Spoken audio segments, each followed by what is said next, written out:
We are gathered here to fill you with fear and give you a treat for your ears as we invade your mind with our scary rhymes and some tales that can be gory. As you bear witness and sit here and listen to our poetic horror stories.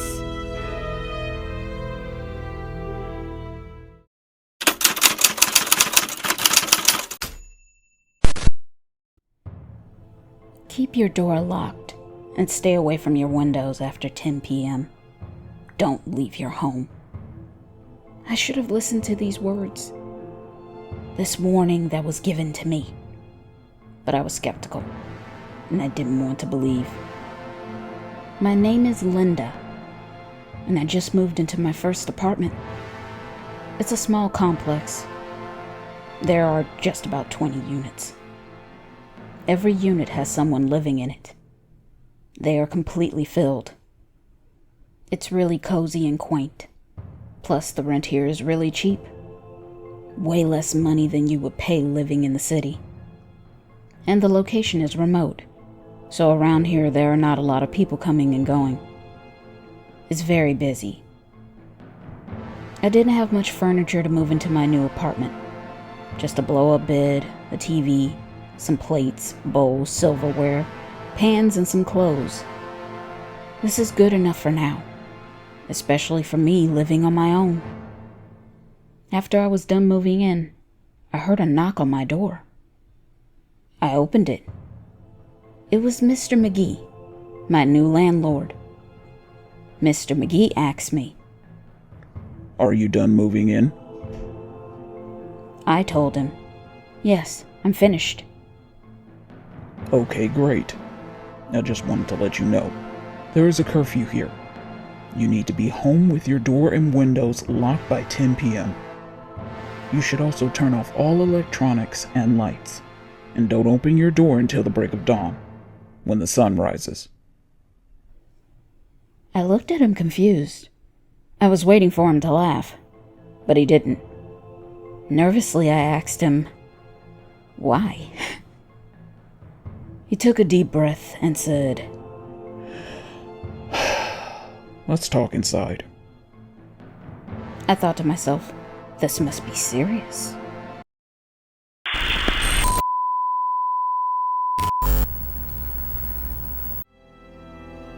This is just a friendly reminder to please like and comment to let us know how we are doing so far. We would love to hear from you all. And if you're new, please subscribe and become a part of the PHS crew. And we thank you.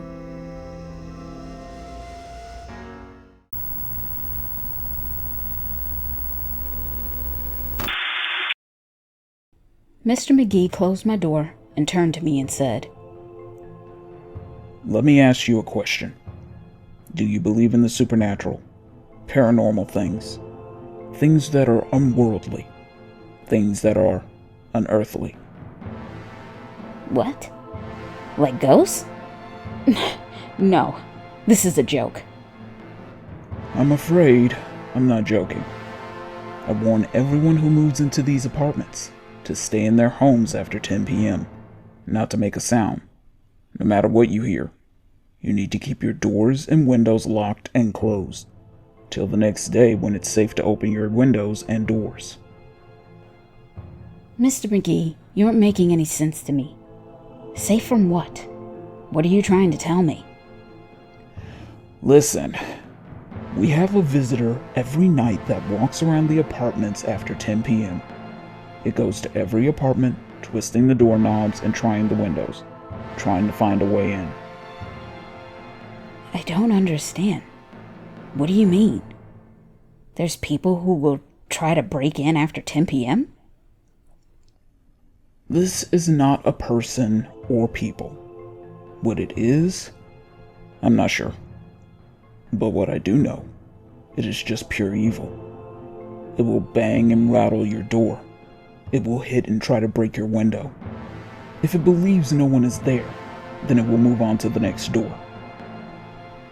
I thought to myself, what the hell have I gotten myself into? This man is mental or insane. Either way, I wanted him to leave my place. I can see you don't believe me. Neither did the tenant that lived here before you. He didn't take my warning seriously, and now he is missing. This is why your apartment is so cheap. I don't want to scare you. I just want you to have all the information to protect yourself.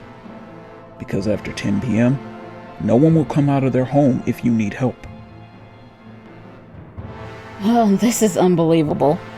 I don't believe in the paranormal. No ghouls, evil spirits, demons, or devils. I don't know what black magic hocus pocus is going on here. But if I knew about this before, I wouldn't have moved in here. This is just ridiculous. I know I should have mentioned this before you signed your lease, but please listen to me. I know this is a far-fetched story, and I sound like a crazy creep, but this is real. Be careful tonight, and stay in your home, out of sight.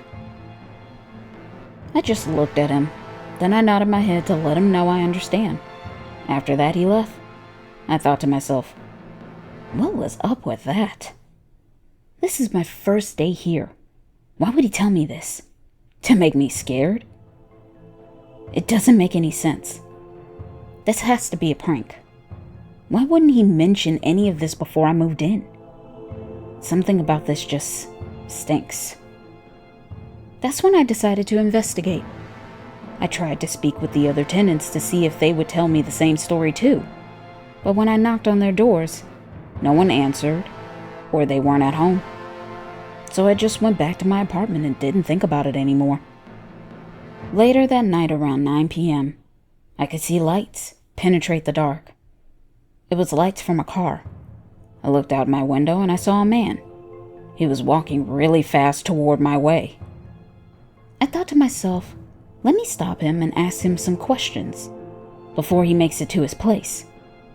I unlocked and opened my door and he looked up and noticed me. He just stared at me with wide eyes. He looked startled and panicked. As he approached me, he moved very cautiously. He said, "Why are you hanging outside your door? Didn't Mr. McGee tell you there's a curfew?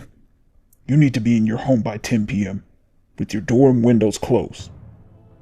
Yes, he informed me of this. But I wanted to ask someone around here, what the hell is going on? Please, lady, for your sake, listen to Mr. McGee. Stay inside and keep quiet till you see the sun rise. I don't have any more time to talk. I need to go and check on my wife. Don't be like the guy who lived here before you. He didn't listen to Mr. McGee, and now he is missing. Please don't make the same mistake. Just lock your windows and doors. You will be okay. And just like that, the conversation abruptly ended. The man ran to his door and rushed right in. I thought, this place is truly bizarre. So, I walked back into my apartment and I closed the door. I went to my bedroom and laid down for the night. I put on my headphones to listen to some music and try to relax. I turned off my bedroom lights. I must have fallen quickly into a deep sleep, because I was startled when I suddenly awoke when I heard a big bang. I looked at the time and it was now 1 minute past 10 p.m. That's when I started to hear howling coming from downstairs.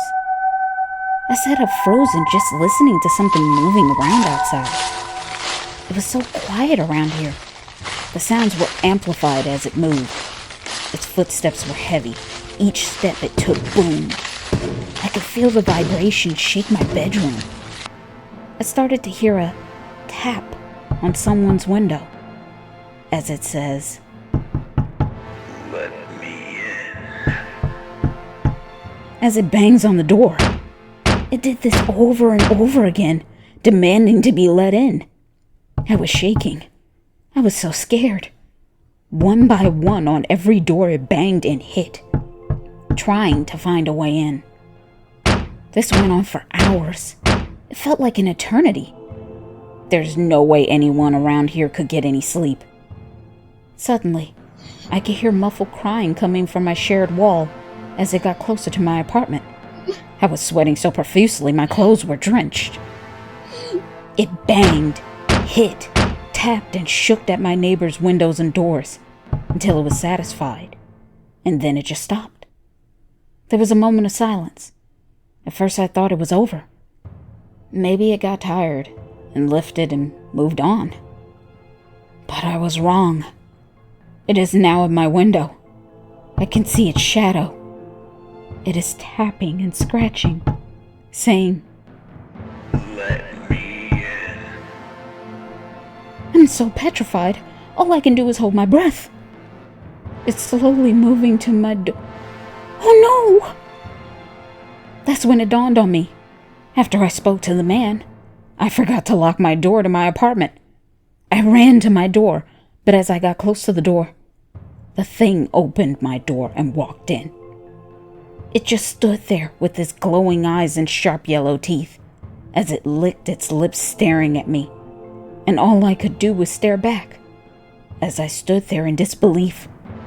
At that moment, all I could think in my head, I knew I should have listened to Mr. McGee and keep my door locked for my protection and safety.